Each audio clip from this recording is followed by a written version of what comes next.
Parler russe pour déménager en Russie, c'est devenu aujourd'hui plus que fondamental, c'est devenu une obligation. Une condition qui a considérablement évolué depuis quelques années et c'est quelque chose que bien souvent les candidats à la ruspatriation, à l'expatriation en Russie ne prennent pas assez en considération l'importance de la langue russe. On en parle ci et là. Vous avez des formations en ligne, vous avez plein de blogueurs qui vous parlent de ça, de ce sujet, mais moi je vais aujourd'hui vous en parler de façon extrêmement pratique. Je vais vous raconter mon expérience de déménagement en Russie et ma relation compliquée avec la langue russe. Et je vais vous faire part d'une histoire personnelle pour vous expliquer pourquoi j'en suis arrivé à vous dire ce que je vais vous dire aujourd'hui. Alors pour ceux qui ne me connaissent pas, je suis Alexandre. Ça fait 18 ans maintenant que j'habite en Russie. Moi, j'ai appris le russe. J'ai fini par l'apprendre. Ça a été long, compliqué, difficile et j'ai pas fait les choses correctement. J'ai fait des erreurs. J'ai pas assez prioritisé le fait d'apprendre le russe et je vais vous expliquer ces erreurs aujourd'hui et je vais vous dire si j'étais 18 ans en arrière, ce que je ferais et ce que je pense que vous devriez faire aujourd'hui avec la langue russe si vous avez des projets de vie en Russie ou avec la Russie. Alors tout d'abord, il faut savoir que moi je suis arrivé en Russie il y a 18 ans, je me suis installé à Moscou. J'avais à l'époque le choix de plusieurs villes pour m'installer puisque j'avais pas d'attache personnelle dans une ville, j'avais le choix entre Moscou et d'autres villes de province. J'ai pensé que Moscou était le meilleur choix parce que Moscou était à l'époque la ville qui présentait le plus de débouchés économiques potentiels pour des candidats étrangers à l'immigration comme moi. J'ai immigré en Russie et c'était juste. Et aujourd'hui on peut considérer que eh bien, c'est toujours le cas. Moscou est une immense ville, c'est un État dans l'État. C'est une ville dans laquelle il y a énormément d'argent, énormément de possibilités, énormément de potentiels économiques. Et par conséquent, beaucoup de gens qui déménagent aujourd'hui en Russie commencent par Moscou. Ils ont des raisons pour cela. Moscou, c'est le filtre. Je vais vous montrer aujourd'hui l'allée des partisans de la banlieue de Moscou. Et derrière moi, une stèle fleurie, je suis aujourd'hui au parc les 50 ans de la révolution d'octobre. C'est un parc qui est situé au sud de Moscou sur la ligne rouge, station de métro Prospekt Vernadskova, sortie 7. Et vous pouvez visiter ce petit parc de quartier qui est magnifique. Regardez, oh là là, avec des bouleaux et tout. Non, ici, c'est bien ça. Donc la langue russe et Moscou. Alors moi quand je suis arrivé en Russie, comme beaucoup de candidats à l'expatriation aujourd'hui, eh bien je cherchais une activité économique, un moyen de gagner ma vie, de survivre et de vivre en fait tout simplement un travail, plausiblement. Mais à l'époque, c'était beaucoup plus facile de vivre en Russie, de trouver un travail en Russie sans parler russe. Pourquoi ? Eh bien parce qu'il y avait encore une dynamique de forte croissance économique initiée au début des années 2000 par le redressement russe initié par la gouvernance Poutine après la chute des années 90. Et il y avait énormément de groupes étrangers qui s'installaient et la mode était à l'embauche d'étrangers. C'était bien d'avoir du sang français dans les boîtes françaises par exemple, du sang italien dans les boîtes italiennes pour en fait garder de l'ADN culturel au sein des groupes. Et on embauchait des gens, les salaires étaient beaucoup plus bas, le niveau de vie était beaucoup plus bas et donc c'était facile en fait d'arriver en étant jeune si on était un peu débrouillard. On trouvait un boulot, on mettait le pied à l'étrier et après on faisait sa vie, sa carrière. Alors moi j'ai choisi une voie un peu différente, c'est que je me suis lancé 4 ans pour mon arrivée, je me suis lancé indépendant. J'avais une volonté de ne plus être employé, qu'on ne me dise plus ce qu'il faille faire chaque jour de la semaine.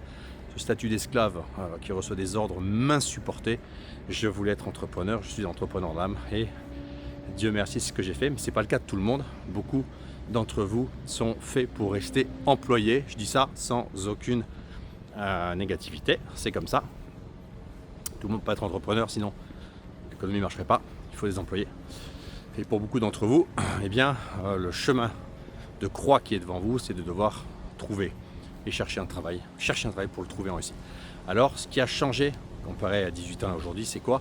C'est que, tout simplement, les conditions économiques, politiques, géopolitiques ont changé. La Russie, au cours des 18 dernières années, s'est russifiée excessivement. Je vais vous montrer, on va passer devant la voirie qui travaille dans le parc, vous ne voyez pas là, mais les maisons pour je pense que c'est les oiseaux, les écureuils, j'en sais rien. Alors, je suis dans une allée de bouleau. Le bouleau, c'est l'arbre russe. Et là, vous avez la voirie qui est en train donc de ramasser les feuilles pouvez voir avec un tracteur, ils sont en train de poser les sacs. En fait, les sacs de feuilles mortes, parce que, et pas de feuilles mortes, d'ailleurs pas du tout, c'est une bêtise, c'est pas des feuilles mortes, ils sont en train tout simplement de tondre l'herbe, voilà, pour que soit tondu. Alors, 18 ans plus tard en Russie, qu'est-ce qui s'est passé? Eh bien, l'économie s'est russifiée. Ces processus de russification, ils ont commencé timidement dans les premières années de ma vie en Russie. Ils se sont accélérés. C'est là-dessus que j'ai monté mon entreprise de recrutement à Tsal. C'était de russifier les équipes. Moi, j'ai accompagné ces processus de russification et de désexpatisation. C'est quoi ces termes grossiers? Eh bien, c'est le fait de remplacer les étrangers français, notamment dans les groupes français, par des Russes compétents qui parlent en français bien sûr, mais sinon anglais, donc une russification des équipes. Et ça, c'est le processus que l'entreprise de recrutement Atsal a opéré en 2012, 13, 14, 15, 16. Ça s'est accéléré avec le printemps de 2014, printemps criméen, et les premières sanctions dues à la première guerre d'Ukraine. Parce que les entreprises, le groupe s'est cassé la figure. Il était devenu de plus en plus compliqué de maintenir du staff étranger, des employés étrangers qui avaient une dimension de vie économique encore en devise, parce qu'ils ne pouvaient plus en fait soutenir ce niveau de vie en devise par des gains en roubles en Russie. Et donc la désexpatisation s'est faite d'elle-même. Et puis Atsal, le Frussien et les Atsal Girls ont accompagné ce processus. Je vais laisser passer le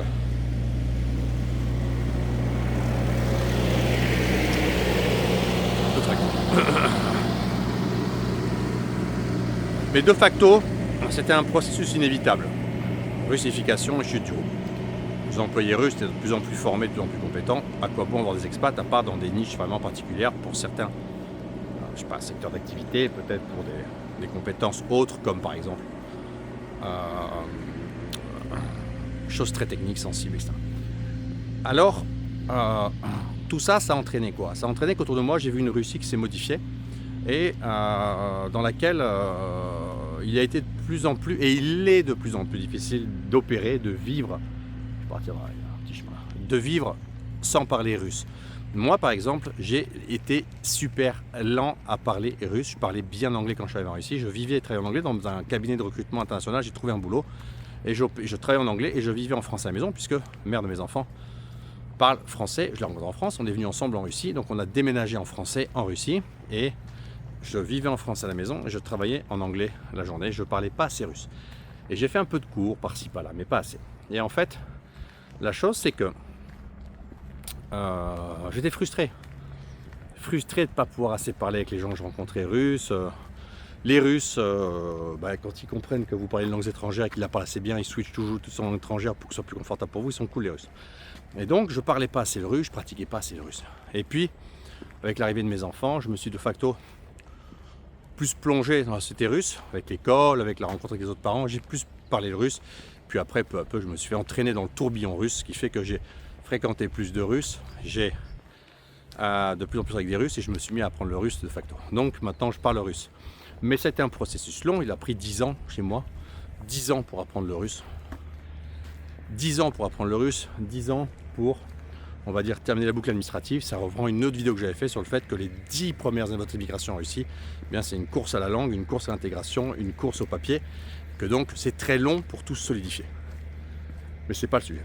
Le sujet, c'est que apprendre le russe, aujourd'hui, c'est de plus en plus fondamental parce que la société est de plus en plus russifiée, que la recherche d'emploi est de plus en plus russifiée, que pour tous les gens qui ont des projets personnels avec la Russie et qui ont un projet, on va l'appeler Femmes du monde russe, un projet Femmes du monde russe qu'on trouve en Russie, c'est des femmes du monde russe, des Ukrainiennes, des Biélorusses, des Russes, des Moldaves, etc. Donc un projet de femmes de l'Est du monde russe russophone, eh bien, moi je vous conseille de parler russe parce que il faut que vous puissiez comprendre la langue de votre épouse, de votre partenaire, de la future mère de vos enfants. Et puis à un moment où vous aurez des enfants, il faut quand même comprendre ce que maman dit à l'enfant. Il faut comprendre, par un enfant, je vais aller voir une aire de jeu. Je vais vous montrer ce que c'est une aire de jeu à Moscou. Parce que comment j'avais vu. Donc, il faut apprendre le russe. Et c'est pour ça que tout a tourné autour du fait d'apprendre le russe et de plus en plus apprendre le russe est fondamental. Les Français qu'on accompagne qui s'installent en Russie, et bien de plus en plus, tous ceux qui sont en recherche d'emploi le constatent, il faut parler russe pour pouvoir trouver un travail en Russie. Aujourd'hui, sans parler russe, c'est de plus en plus compliqué, voire impossible. Et ça, c'est vraiment quelque chose de fondamental. La langue russe est devenue une sorte d'impératif pour pouvoir, en fait, tout simplement, je vais vous montrer, bien, tout simplement, alors là, il y a des toilettes publiques derrière moi. Allez, très propre. Je vous ai montré, donc il y a 3 aires de jeu, je vais vous montrer. Alors là, il y a une aire de jeu pour les tout petits.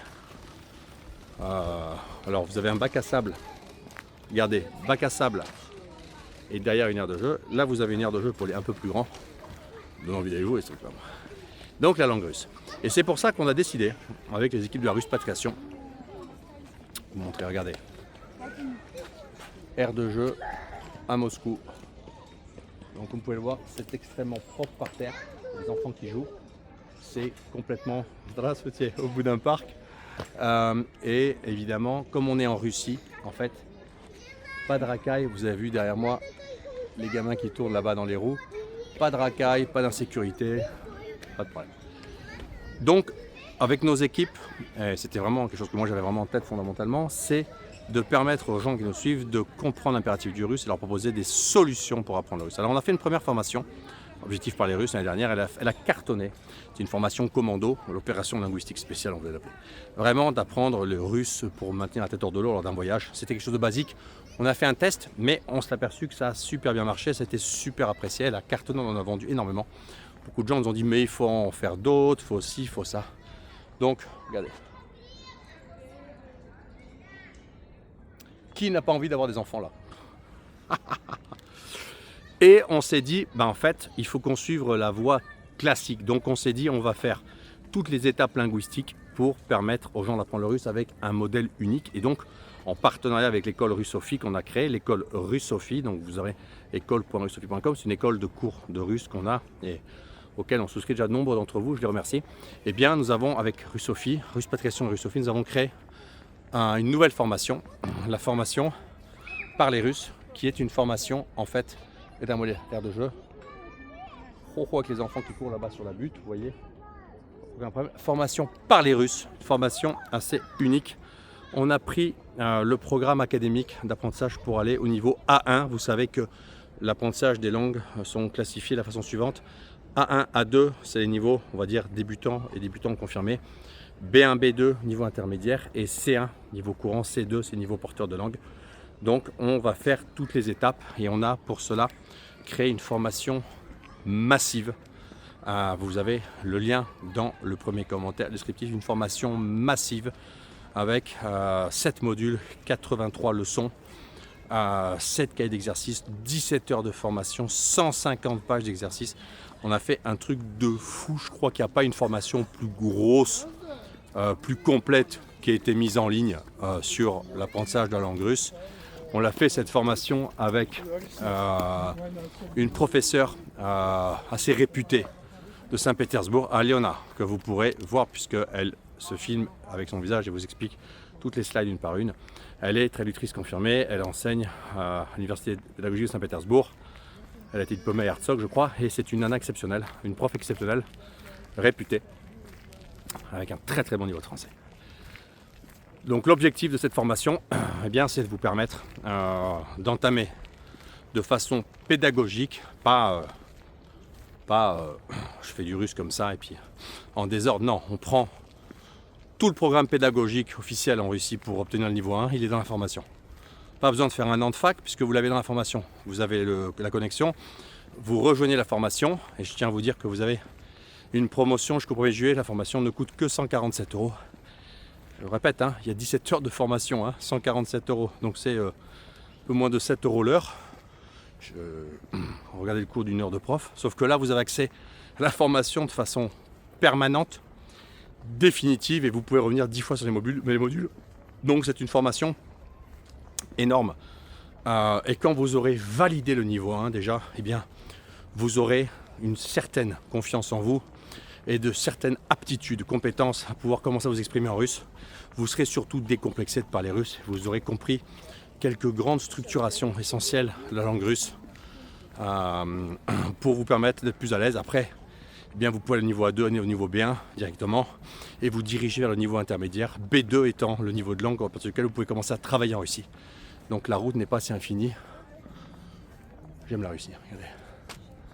Donc là, il y a un parc qui s'appelle, enfin un restaurant qui s'appelle Druzhba, pizza hot dog. Et regardez là, vous avez un coworking. Donc là, vous avez dans le parc des endroits de boulot pour vous installer et pouvoir travailler. Ouh, j'aime ce pays où on travaille tout le temps.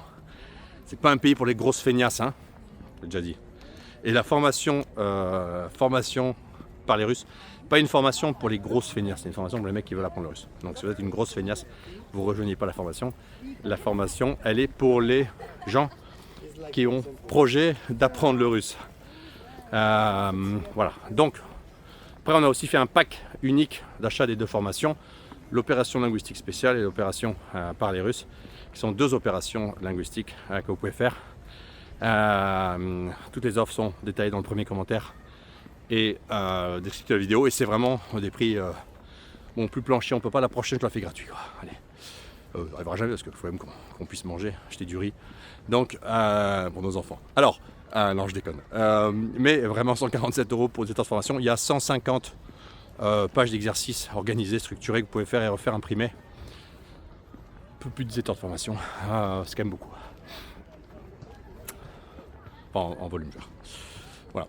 Donc la langue russe comme fondamentale, en fait. La langue russe comme fondamentale, parce que on a autour de nous des gens qui viennent, parlent pas assez bien russe, tombent dans des pièges de vie où ils se mettent pas en condition d'apprendre le russe, ils rencontrent des gens, des hommes, des femmes, peu importe, avec lesquels ils parlent principalement anglais ou français. Les mois passent et l'apprentissage du russe n'avance pas. Vous avez d'abord table de ping-pong, regardez. Là vous avez, regardez, est-ce que c'est bien là aussi?